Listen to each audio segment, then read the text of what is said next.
সুনীল আকাশ আর বিশাল জলরাশি এখানে মিলেমিশে একাকার, আর তাই এই স্থানের নামকরণ করা হয়েছে নীলিমা পয়েন্ট।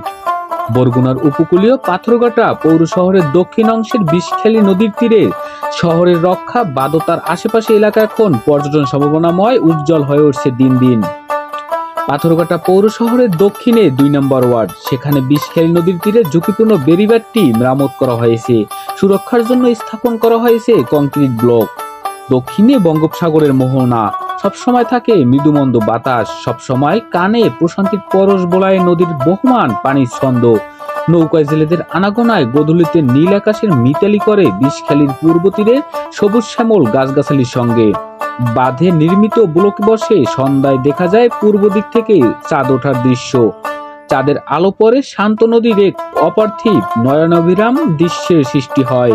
বর্তমানে এখানে সকল বয়সের মানুষের আনাগোনা হয়। সৌন্দর্য উপভোগ করতে আসে পারিবারিক, কেহ আসে স্বজন কিংবা বন্ধু বান্ধব নিয়ে। যতই দিন যায় ততই যেন এই নীলিমা পয়েন্টের সৌন্দর্য বেড়েই চলছে। পাথরঘাটাবাসী সহ সকল স্তরে এই জায়গাটি জনপ্রিয় হয়ে উঠছে। ধন্যবাদ সকলকে, সবাই ভালো থাকবেন, সুস্থ থাকবেন। আমি মিঠুন মিত্র, আপনাদেরই ভাই কিংবা সন্তান সমতুল্য। দেখা হবে আগামীতে এরকম কোনো সৌন্দর্যময় ভিডিওতে।